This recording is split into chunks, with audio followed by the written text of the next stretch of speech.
Hello guys, आज हम लोग देखेंगे objective questions.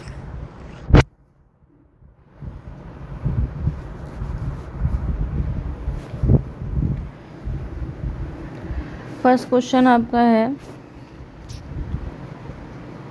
Eye ball is not sphere. अगर आई बॉल स्फेयर नहीं होती है तो उसके स्ट्रक्चर को क्या बोलते हैं? पहला है आपका ऑब्लेट, ऑप्शंस में है। दूसरा है आपका ग्लोब, देन स्फेयर और डी ओवल। इसमें से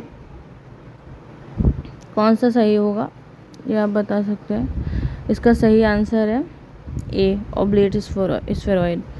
जो ये हमारी आई बॉल होती है वो पूरी स्फेयर नहीं होती है, इसका जो शेप होता है वो ऑब्लेट स्फेरॉइड होता है। Eye ball is not an oblate spheroid, is an oblate spheroid formed by two modified spheres fused together.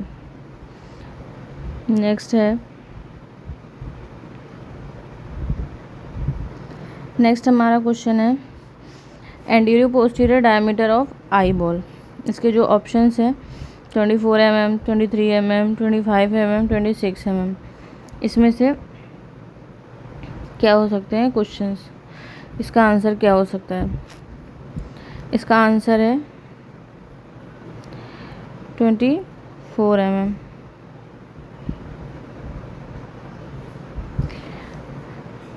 Major from anterior corneal surface to posterior surface of eye, जो हमारा measurement रहता है वो 24 mm रहता है।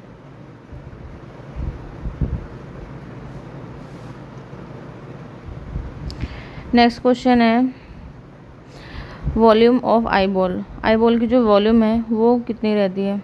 Option में है 6.5 ml, 6.7 ml, 7.1 ml और 6.4 ml। इसका जो आंसर होगा वो है 6.5 ml। इसमें 6.5 ml का इसका पूरा एक्वस, विट्रस और टोटल जो वॉल्यूम होता है वो 6.5 ml का रहता है। नेक्स्ट हमारा क्वेश्चन है, weight of eye ball. Eye ball का वेट कितना रहता है? 6, 7, 8, 5। जिसका जो वेट रहता है वो 7 ग्राम रहता है। An average adult eye ball weight is about 7 grams. Next है, depth of anterior chamber. Anterior chamber की डेप्थ कितनी होती है? 2.5 to 4.4 mm, 2.8 to 5.5 mm, 3 to 6.6 mm, 2.0 to 2.5 mm। इसका जो आंसर है वो फर्स्ट है 2.5 to 4.4 mm। एक्सप्लेनेशन इसका है, नॉर्मल ये अप्रॉक्स जो रहती है वो 3.0 mm की होती है। रेंज वेरी कर सकती है 2.5 to 4.4 mm तक। इसके बाद हमारा नेक्स्ट क्वेश्चन है, anterior chamber is shallower in. Anterior chamber जो होता है वो शैलो किस में होता है, कौन सी कंडीशन में होता है? पहला मायोप्स है, दूसरा हाइपरमेट्रोप्स है, तीसरा ईमेट्रोप्स है और चौथा एस्टिग्मेटिज्म है। इसमें क्या होता है, जैसे जो मायोप होता है तो जो इमेज यहाँ फोकस होनी होती है वो यहाँ फोकस हो जाती है, ठीक है। तो इसका मतलब क्या है कि ये जो आई बॉल का साइज़ है वो बड़ा हो जाता है, ये मायोप्स में हो जाता है। अब इसमें क्या सेकंड है कि जैसे आई बॉल का यहाँ इमेज फोकस होनी चाहिए तो ये इमेज यहाँ फोकस होती है तो ये हाइपरोप हो जाता है, और ईमेट्रोप में तो यहीं फोकस होती है। तो और एस्टिग्मेटिज्म में क्या होता है, ये तो ईमेट्रोप हो गया। और एस्टिग्मेटिज्म में क्या होता है कि एक यहाँ फोकस होती है तो एक यहाँ फोकस होती है, ठीक है। ऐसा होता है ये एस्टिग्मेटिज्म में।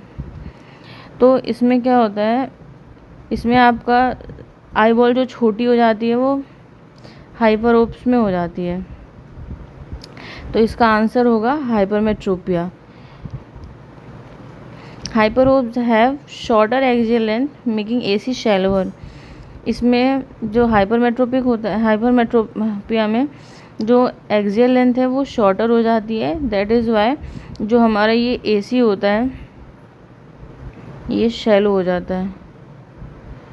तो यहाँ से जो इमेज आती है, ये आती है, रेज आती है, फोकस होती है यहाँ पे,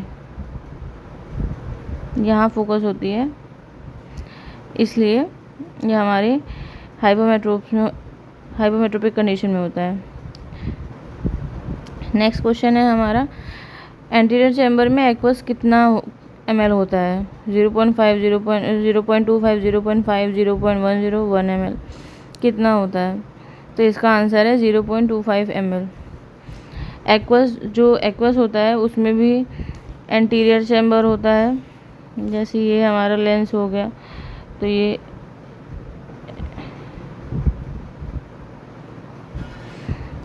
हमारा एंटीरियर चैम्बर हो गया, और ये लेंस तक जो रहता है ये पोस्टीरियर, इसके जो यहाँ रहता है। तो एंटीरियर चैम्बर हमारा ये है, तो इसमें हमारा जो एक्वस रहता है वो 0.25 ml रहता है। इसका ये एक्सप्लेनेशन। नेक्स्ट है हमारा क्वेश्चन है, पोस्टीरियर चैम्बर में कितना एक्वस होता है?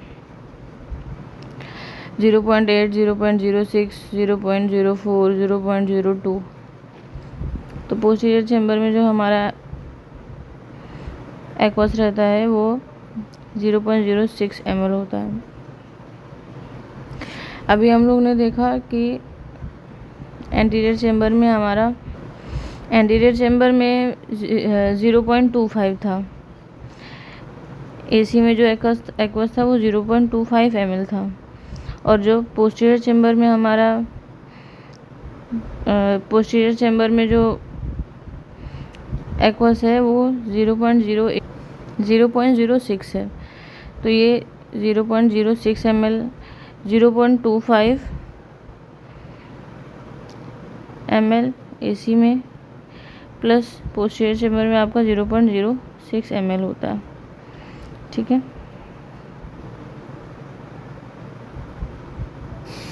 नेक्स्ट हम देखेंगे जो हमारी कॉर्निया है वो कैसी होती है। Avascular, translucent, vascular and opaque, vascular and transparent, avascular and transparent. जैसा कि हम लोग ने इससे मतलब पता ही है कि कॉर्निया एवैस्कुलर तो होती है, बट ट्रांसल्यूसेंट नहीं होती है। ट्रांसल्यूसेंट मीन्स होता है कि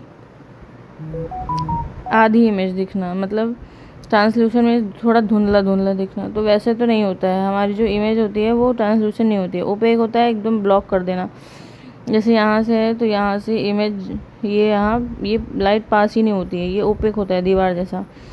और वैस्कुलर तो बिल्कुल भी नहीं होती है, वैस्कुलर नहीं होती है तो ये भी गलत हो गया। और उसके बाद हमारा ये है एक ऑप्शन, ए वैस्कुलर तो होती है, ट्रांसपेरेंट भी होती है, ये है हमारा करेक्ट ऑप्शन।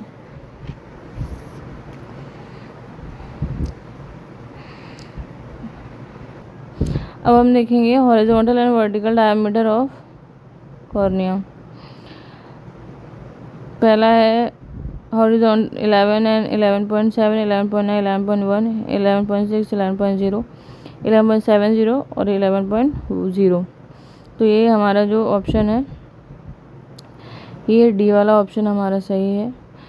हॉरिजॉन्टल जो डायमीटर होता है वो 11.7 mm होता है, और जो वर्टिकल होता है वो 11.0 mm होता है।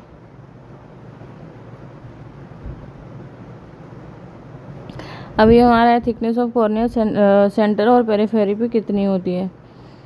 तो हमारा फर्स्ट ऑप्शन है 0.7, 0.62, 0.67, 0.52, 0.52 एंड 0.67 और 7.8 एंड 6.5।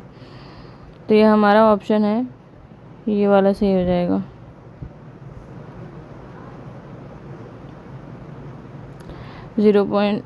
ये अराउंड होती है 0.52 mm सेंट्रली, एंड पेरिफेरल जो थिकनेस होती है वो 0.67 के अराउंड होती है। नेक्स्ट है हमारा radius of curvature anterior and posterior cornea. जो हमारा रेडियस ऑफ कर्वेचर है एंटीरियर पोस्टीरियर कॉर्निया का वो कितना होता है। तो ये हमारा 7.8 एंड 6.5 mm होता है। एंटीरियरली जो होता है वो 7.8 होता है और पोस्टीरियरली 6.5 होता है। अब इसके बाद हमारा नेक्स्ट क्वेश्चन है refractive power of the cornea. Refractive power हमारी कितनी होती है कॉर्निया की? इसमें ऑप्शन दिया है 45 डायोप्टर। 45 डायोप्टर के अराउंड होती है, अराउंड 45 डायोप्टर होती है। वैसे तो देखते हैं, अगर जैसे एंटीरियर पावर जो होती है वो +48 होती है और जो पोस्टीरियर पावर होती है वो -5 होती है, 6 होती है। तो इसका अगर ऐड माइनस करेंगे तो इसका जो टोटल पावर आएगी वो +43 आएगी। ये 5 है। पोस्टीरियरली जो पावर होती है वो कॉर्निया की 5 होती है। तो इसका टोटल पावर आपका 43 आ जाता है, टोटल कॉर्निया पावर। अब इसमें क्या है कि इसमें 43 तो ऑप्शन में नहीं था, इसलिए सबसे पास में उसके था क्या 45, इसलिए 45 को टिक किया, वही सही होगा। अब इसके बाद है हमारा question histologically cornea consist of, कितनी लेयर्स होती हैं इसमें? अब जैसे इसमें दिया हुआ है 5 लेयर्स होती हैं, ठीक है। क्वेश्चन तो यही है कि 5 लेयर्स इसकी होती हैं। अब 5 लेयर्स, अब इसमें फर्स्ट है एपिथेलियम, वोमेंस, स्ट्रोमा, डेसिमेट्स, एंडोथेलियम। इसमें एक लेयर और होती है स्ट्रोमा और डेसिमेट्स के बीच में, प्री डेसिमेट्स मेम्ब्रेन। प्री डेसिमेट्स मेम्ब्रेन जो होती है ये भी होती है, बट इसमें पूछा गया है, इसमें जो पूछा है, अब जैसे ये लेयर भी ऐड हो जाती तो इसमें क्या है, ये 6 का तो ऑप्शन ही नहीं है इसमें। 6 का ऑप्शन नहीं है तो जब ये मेम्ब्रेन डेवलप नहीं हुई, डिस्कवर नहीं हुई थी, तो उसके पहले तो 5 लेयर्स ही मानते थे। तो अब 6 ऑप्शन में भी नहीं है तो इसमें 5 ही सही हो जाएगा फिर। नेक्स्ट क्वेश्चन है deepest layer of corneal epithelium. Corneal epithelium में सबसे डीपेस्ट लेयर कौन सी है? सबसे जो डीपेस्ट लेयर है हमारी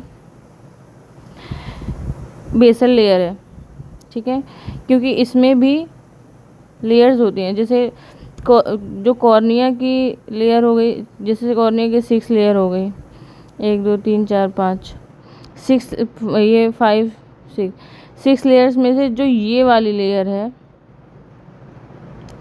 ये वाली, अब इस लेयर की भी 5 लेयर होती हैं एपिथेलियम की। 5 लेयर में एक ये आ गया, ये तो ये मतलब 5 लेयर्स में से सबसे जो बेसल लेयर होती है, मतलब सबसे बेसिक लेयर जो होती है वो हमारी कौन सी है? Columnar sales.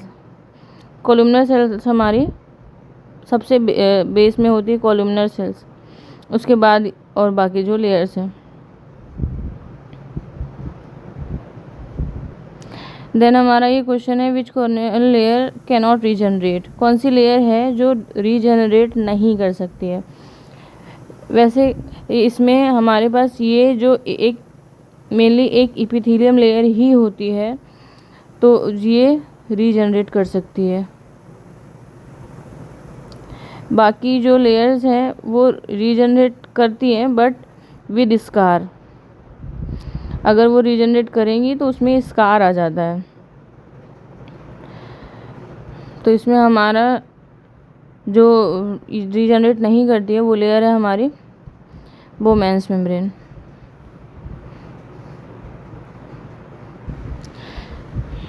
Thank you guys,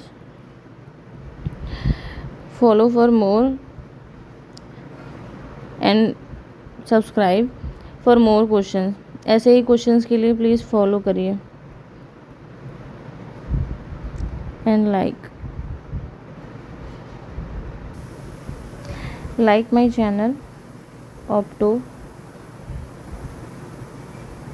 prep